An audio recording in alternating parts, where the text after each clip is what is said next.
Hey there and welcome to the A.D.K channel. We are here in Hertford at the Hertford Corn Exchange, and tonight we're going to go check out the band Ascari. Let's go check it out.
Okay, so there we go. That was Ascari at Hertford Corn Exchange. First time I've heard them. Who wants to get some feedback on it? I've got some thoughts on it. Go first. You go first. Okay. So, I know nothing about this band. My guess is, I would say this is a band that's been formed in the last year or two. No longer than that. If they've been longer than 18 months to 2 years, I'd have to start questioning some things going on there. There's some work that needs to be done. They've got some good, interesting ideas.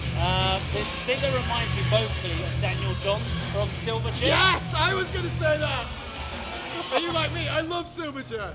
Yeah, I wouldn't say I love Silverchair, but I know Silverchair. I grew up on Silverchair. I can hear even when he's going for his gruff, heavier stuff, I can hear Daniel Johns' vocal style. Let's not forget, Daniel Johns has got a great voice. He did some high registered falsetto moments like that. Like Neon Ballroom either. But I did find I got a bit lost in what I don't really understand their style. I'm not sure what they're doing. I felt that the bassist singer has probably been in a band before. I think the guitarist, this is his first band. He was shit scared, let's be honest. He did look like he didn't know where he was going to go. He played fine, but I also think one of the biggest things I noticed was the sound balance. The guitar was getting lost when he was solos. His solos needed a bit more thinking out. So there was a lot of technical scales, but they didn't quite match what was going on. So I think there's some work to be done. Solos was the only sort of time the guitar came through. Yeah. The rhythm sections in the majority of the parts of the song, guitar was non-existent. It was all the bass. It's all bass, yeah. So it's a discredit to the band to say that they didn't have a great performance. But the sound weren't great for them today. That certainly didn't count. But I thought the vocals was really good. And that last track, me and Kirk both agreed. I mean, that was. You say about what style they are, what they're trying to bring forth. I don't know for the rest of the set. It's not really my thing. But that last song was a bit like really good. That's what confused me. It started off the first song was kind of new metal-y, and then this last one became kind of a hardcore-y prog metal. I always thought a bit of industrial, a bit of industrial metal. You hate industrial metal. You like it. Vocals of the last one though, it was almost sort of death metal. It was. I really enjoyed that last track. Do you know you said like the guitar solos were very technical. Not technical, but all over the place. They were doing scales, which were making me think that he'd written a solo within a scale. Yeah. And not thought about which notes he should be using within the scale. He was just threading through it. But that's why I enjoyed it. Do you know what it reminded me of? When you listen to Frank Zappa, he does something similar. So by track 3, I'm thinking this is a cross between Primus and Muse. And then when they got to the 5th song, I'm like, you can hear Tool in there, definitely Silverchair. I think if Silverchair were to reform, they'd probably sound like that now, wouldn't they? Probably. I would say, what I would like to see from this man is probably spend a bit more time in the studio working on the balance of sound. Yeah. I think there is an element there, because I was listening even on some of the drum parts as well, where, again, great drummer, but you were kind of working out the song construction in some parts felt a little bit unnecessary. Some parts felt like it was each part been individually written by the guitarist, bassist, without thinking about the whole song construction. And I think they could be really good if they just go back and work a bit harder on the craft. And when we talk about metal to the masses, one of the things that get judged is your crafting and your overall professionalism. And that's one of the things I'll look at with song crafting. So if they were to go into any of these metal to the masses or for me, I think it's hard to sort of dissect the musicianship and the structure of the song because the sound was so poor. The vocals were clear and good. The bass was right there in the front. Really heavy, wasn't it? Kirk said, "Oh, how good is this drum?" I don't know. I couldn't hear it. And to say the guitar was buried apart from the sort of solo, the harmony bits. So I'm going to push a question here. Was the Scarlet Envy sound bad? I don't think it was great.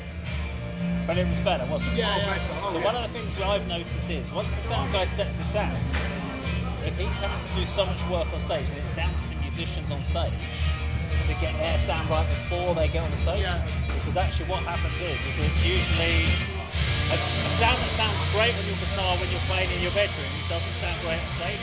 You get a weird saturation and you have to try and EQ it.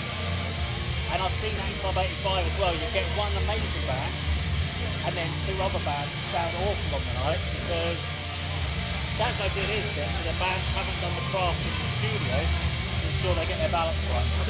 I think the drummer belongs in a prog metal band. I thought he was excellent. You said you couldn't hear him. The bassist and singer, you're right, he's obviously been in the band, he's a born showman. The guitar player, ironically, even though he's playing technical stuff, it's like he's in a shoegaze band. I think he was so timid and trepidatious and so scared of the audience, he didn't look up through the entire set. But I was watching, he's playing some really interesting stuff, almost like Jeff Beck. I've been wondering if that was his first gig as a guitarist. Yeah, that guy can play. These Right, but he was feeling very uncomfortable in the that. potential in this band. I mean, they're only, what, late teens, early 20s? Students. Yeah, I guess students. I'm really impressed. I think got some of the potential, but I'm pleased you picked up on the silver chair. Yeah. I did. It was like Daniel Johns, definitely. Yeah. There we go. That was, I was about to go, that was Silverchair. No. Ascari. Ascari, A.K. Silverchair. And from the Hertford Corner Exchange. And we'll see you on another video sometime very soon.